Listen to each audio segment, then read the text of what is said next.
The air was filled with music and laughter, creating what seemed to be the perfect atmosphere for the happiest day of my life, my wedding day. My name is Shirley, and I stood in my white wedding gown, feeling like a princess, with all eyes on me. I should have been on top of the world, but that joy was short-lived. As I was mingling with my friends, I heard a voice that cut through the happy noise. "Shirley, dear, could you come here for a moment?" It was my mother-in-law, Mrs. Ronald. Her voice was sharp, leaving little room for any refusal. I excused myself from my friends and walked over to her, noticing how stiffly she stood and how tight her smile was. Something wasn't right. "What is it, Mrs. Ronald?" I asked, doing my best to keep my voice polite and respectful. Even though her tone made me uneasy, I didn't want to make things worse. "It's about the way you look at me, Shirley," she said, her voice full of accusations. "I can tell you look at me with contempt.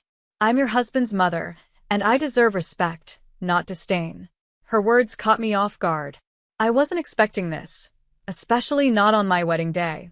"Mrs. Ronald, I think you're mistaken," I replied, feeling confused. "I have nothing but respect for you." "Respect?" "Ha," she scoffed. "I've seen the way you roll your eyes when I speak, the little sighs. Do you think I'm blind? You've been turning my son against me."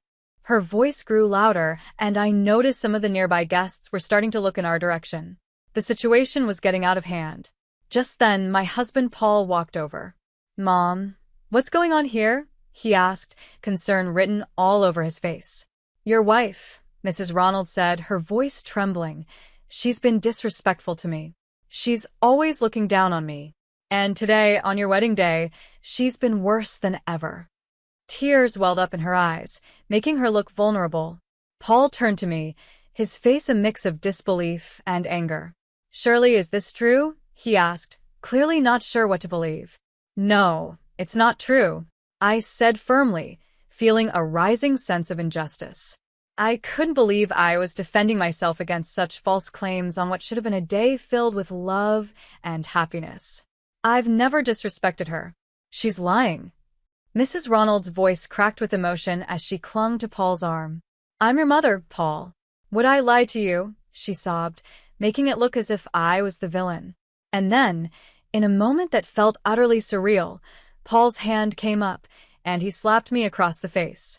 The sharp sound of his hand against my cheek echoed through the now silent room. I stood there, frozen in shock, my hand instinctively rising to touch my stinging cheek. All around us, the guests who had been celebrating moments ago were now staring at us, their faces reflecting the same disbelief I felt. How had things come to this? 5 minutes, I was celebrating what should have been the happiest day of my life, and the next, I was humiliated and hurt in front of everyone.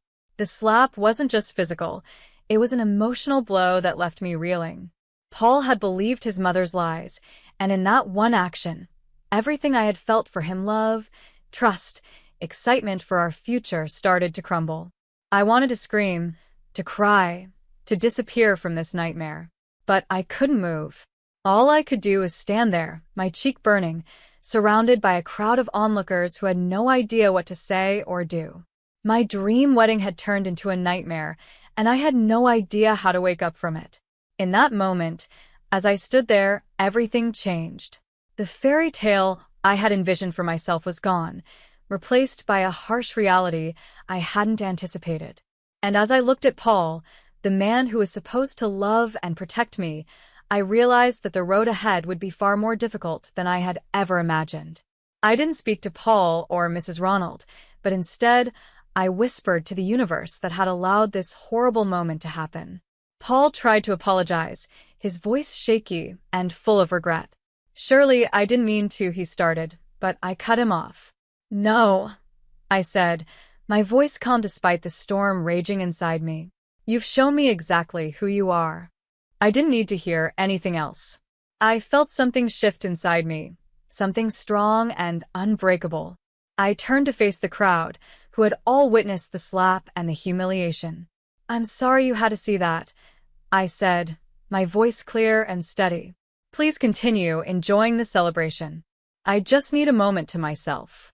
With that, I walked away, my head held high. I could hear the whispers behind me as people started talking, but I didn't care. I refused to be ashamed of something I hadn't done. This wasn't the end for me. In fact, it was the start of something new. A plan began to form in my mind, a plan for justice. This humiliation would not go unanswered. Once I reached the privacy of the bridal suite, I allowed myself to let go. Tears fell freely down my face, but they weren't just tears of pain. They were tears of strength and determination. I wasn't going to let this define me. I wasn't going to be a victim. I was going to fight back. I was going to win. After that horrible incident at the wedding, I knew I had to take action. The first thing I did was hire a private investigator. His name was Mr. Christopher, and he was known for being discreet and effective. I needed his help to gather evidence. I wanted proof of what was really happening in my marriage, and I wanted it done quietly. "Mr. Christopher, I need your help," I said when we first met. "My husband Paul, and his mother, well, they've been less than kind. I think there's more to their behavior than just what people see. I need to know everything." "Understood, Shirley. What are we looking for exactly?" he asked, getting straight to the point. "I need proof of their actions. Anything that shows emotional, financial, or legal abuse. Whatever you can find." "Consider it done," he said, his voice calm and professional. "I'll start with surveillance and background checks. I'll dig into their pasts, their finances, everything." With Mr. Christopher on the case, I started gathering my own evidence too. Every time I spoke with Paul or his mother, I recorded the conversations. I saved every text message, every email. I was building a case, slowly but surely. In the midst of all this, my friend Emma became my biggest support. She was there for me every step of the way. "Emma, I don't know how I'd get through this without you," I told her one evening when everything felt overwhelming. "You don't have to do it alone," she said, squeezing my hand. "I'm here for you always." "What's the plan?" "I'm collecting evidence. Mr. Christopher is helping too. I want to expose them for who they truly are," I said, feeling stronger with her by my side. "Just be careful, Shirley," she warned. "They won't see this coming, and they'll be furious when they find out." "I know," I said, my voice firm. "But I can't let them get away with this." Over the next few weeks, the evidence started piling up. Paul's phone calls became more aggressive and belittling. Financial records showed that Mrs. Ronald had tight control over Paul's money. There were strange transactions in their bank accounts, money being moved around without any clear explanation. One evening, Emma and I sat down to review everything we had found. "Look at these bank statements, Emma," I said, pointing at the screen. "They're moving large sums of money. But where is it going?" "And these emails," Emma added. "They're planning something, but what is it?" "We need to connect the dots," I said, my heart racing. "This is bigger than just emotional abuse. It's a web of lies and manipulation." Emma's eyes widened as she realized what we were onto. "Surely this is huge," she said. "We're uncovering something much bigger than we thought." As the evidence grew, so did my resolve. I knew that I wasn't just fighting for myself anymore, I was exposing the truth, and I wouldn't stop until justice was served. As I dug deeper into the evidence, the situation became clearer. Paul and his mother weren't just difficult people, they were involved in something much worse. They were not only toxic, but also likely doing things that were illegal. "Emma, I think they're embezzling money from Paul's company," I said, showing her the documents I had found. "These papers, they're proof." Emma looked worried. "Surely this is serious. You need to be really careful. They won't be happy when they find out what you know." "I know," I replied, feeling the weight of the situation, "but I can't back down now. I've come too far." The evidence was strong, not just proving their cruel behavior toward me, but also their shady dealings. It was clear that it was time to act. I had to come up with a plan to not only protect myself, but also to bring them to justice for what they had done. "Emma, I'm going to expose them," I said, feeling determined. "I need to do this publicly, so they can't hide anymore."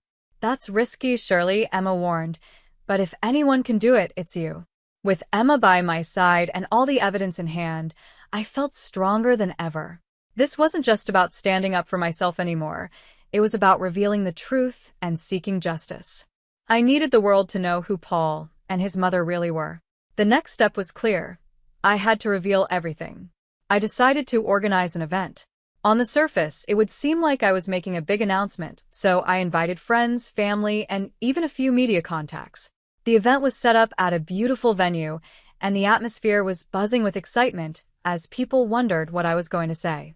When everyone had arrived, I stood in front of the room, my voice steady and my face calm. Paul and Mrs. Ronald stood beside me, smiling, unaware of what was about to happen. "Thank you all for coming," I began. "I know many of you are curious about why we're here today. I'm about to share something important with you." Paul, trying to act supportive, chimed in with a fake smile. "Shirley, darling, we are so proud of you. Whatever this announcement is, we're behind you 99%. His words dripped with insincerity, and I couldn't wait to wipe that smug smile off his face. I took a deep breath. "I've brought you all here to reveal some truths about my marriage and the Ronald family." I paused, noticing the room fall silent, everyone waiting to hear what I would say next. Mrs. Ronald's smile started to falter, and she looked at me, unsure. "Truths? What are you talking about, Shirley?" she asked, her voice shaking a little. "I'm talking about the lies, the abuse, and the illegal activities that have been happening behind the scenes," I said. The tension in the room grew thick. You could feel the shock spreading through the crowd. "Have you lost your mind?" Paul's face turned bright red, his anger barely under control. "No," I said firmly. "In fact, I've never been clearer about what needs to be done." I turned to the large screen behind me and signaled for the video to play. It was a recording of one of the many conversations where Paul and Mrs. Ronald had treated me horribly. The audio echoed through the room, and the guests gasped. People started whispering as the truth came out. Mrs. Ronald's face went pale, and her hands started to shake. She looked terrified. "And this is just the start," I said, holding up a folder filled with documents. "These papers show financial irregularities, including embezzlement and fraud. There's no hiding from this." Paul's voice cracked as he desperately tried to stop me. "You can't do this, Shirley. You're ruining everything." I looked him straight in the eye and said, "I'm not ruining anything. You did this to yourself." The truth was out in the open, and there was no turning back now. I had taken my first step toward reclaiming my life. I stood before the crowd, determined to expose the truth, a truth everyone needed to see. As I spoke, the media personnel began clicking their cameras, capturing every moment of the unfolding drama. The sound of shutters clicking filled the room, but I stayed focused. "Shirley, please, let's talk about this privately," Mrs. Ronald whispered, her voice trembling.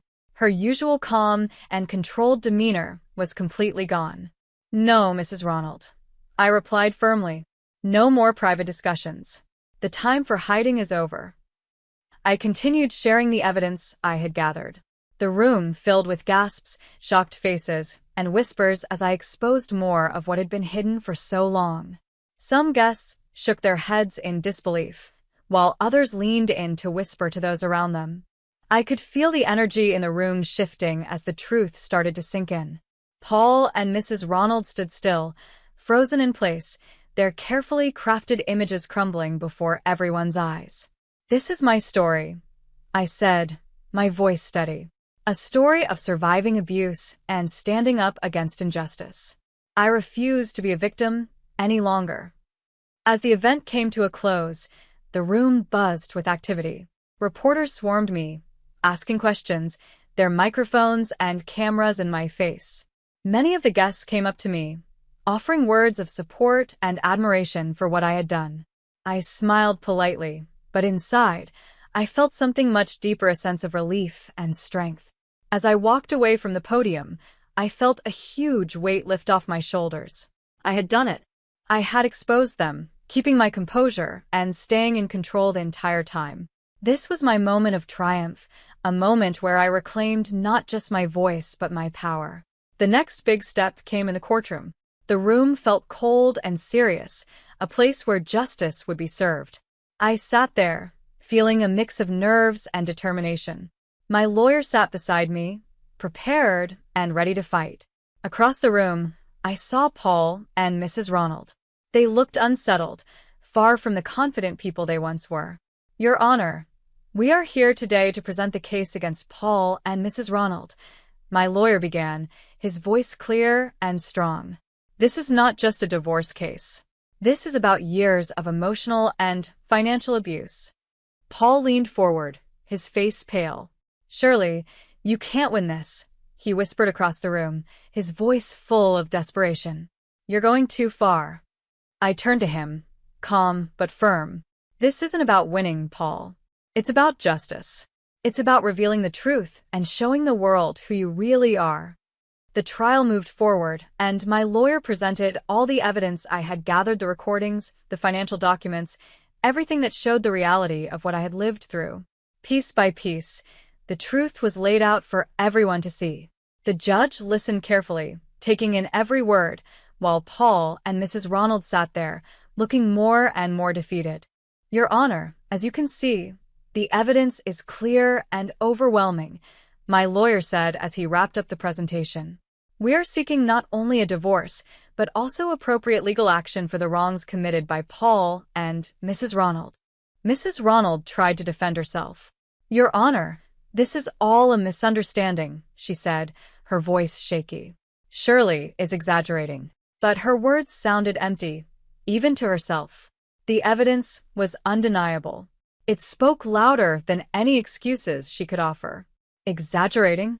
I replied, looking directly at her. The evidence speaks for itself. You can't hide from the truth anymore. In that courtroom, I felt the same strength I had felt when I exposed them in front of the crowd. This wasn't just a fight for myself anymore, it was a fight for justice. And I knew, as I sat there, that the truth would finally prevail. I spoke my final words, directed at both Paul and Mrs. Ronald, a firm statement of my stand against them. The judge, after carefully reviewing all the evidence and hearing the testimonies, made her decision.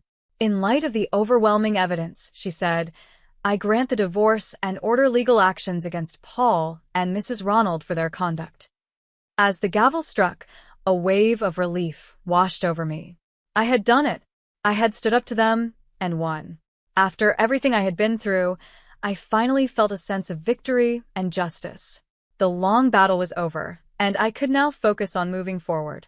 With the legal battles behind me, I began a new chapter in my life. It was time to heal and rebuild. I found a small, quiet place in the countryside far away from the chaos and pain of my past.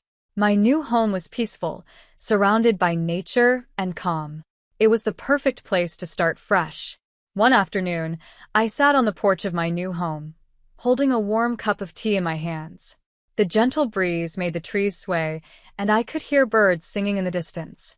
For the first time in a long while, I felt a sense of peace. There was no more stress, no more manipulation, no more lies. Just me and the quiet beauty of the world around me. This was the new beginning I had been waiting for. A life free from all the hurt and control I had endured. My journey to get here had been hard, filled with pain and struggle. But it had been worth it. I didn't just survive, I thrived. I found my strength, reclaimed my voice, and now I was finally free. As the sun began to set, casting a warm, golden light across the horizon, I knew that I was exactly where I was meant to be. The future ahead of me was unknown, but that didn't scare me. It was mine to shape, filled with hope, healing, and happiness. This was my story of triumph, the story of a woman who refused to be silenced, who stood tall against all odds. This was my closure, my victory. The journey had been tough, but I had come out on the other side, stronger than before. Now, the story of Shirley's journey had reached its end, a story of standing up for myself, exposing the truth, and finding freedom. Do you think Shirley's decision to expose and legally confront her husband and his mother was the best choice? Could there have been another way to handle this difficult situation? Feel free to share your thoughts in the comments below. And if you like this story and want to hear more like it, don't forget to like this video and subscribe to our channel for more inspiring stories. Your support helps us bring more stories to life.